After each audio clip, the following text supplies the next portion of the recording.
en gima koreng'io mar mondo mi olosi.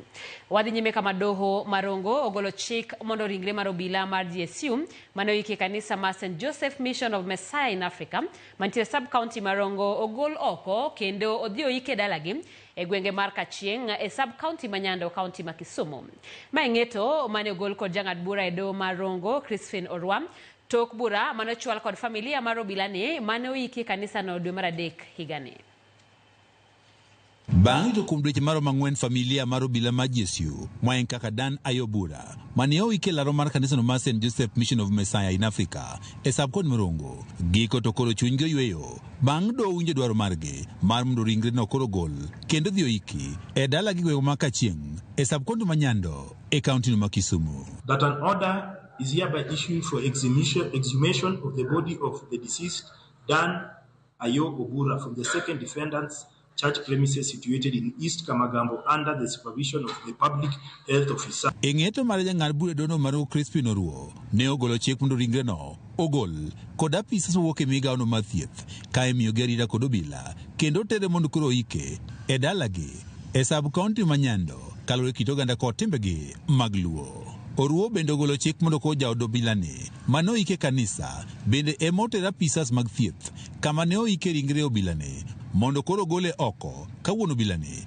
bende do koro kono mondo kotudre kod min od obila ni e loso chenro marik mare. The first defendant, that is the wife to the deceased, to identify the specific location, the word here is specific location, where the remains of the deceased Dan Ayobura were interred, to enable the public health officer of health Migori County to carry out the exhumation. Jang'ad bura ne olero ne oluwo chikego mag oganda obende kizungu dendo kaka customary laws e chiwo ng'eto ne bura ne manochwal kod familia no mar obila.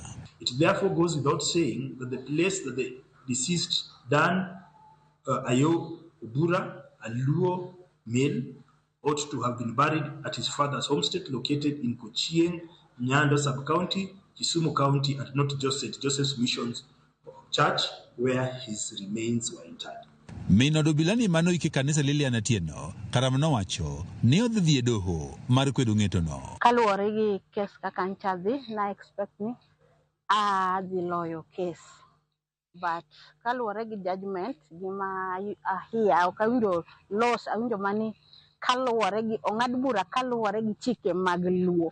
Koro awacho ni adhi appeal a high court. We expect that the family members through the father are likely to move with speed anytime to implement the decree of the court that has been pronounced this morning.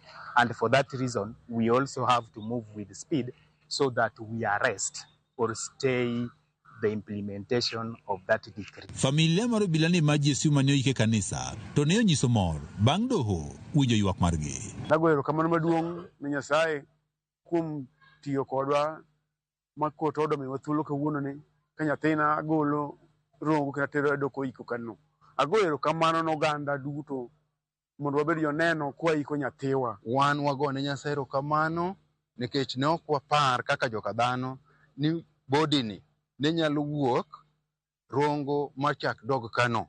To kaluwore gi makoto amua kawuono wang'eyo ni kawuono wan gi ratiro ni wabiro golo body. Kaluwore kod ringre obila ni mane oike kanisa kaachiel kod ketho moko piny owacho kawo okol kuom tend arita kwe ne oloro kanisa no mar St. Joseph Mission of Messiah in Africa kendo moko kuom jokanyo ma kanisa ni bende ne omaki kabende nochwal gi doho ka itudogi kod keth mopogore opogore.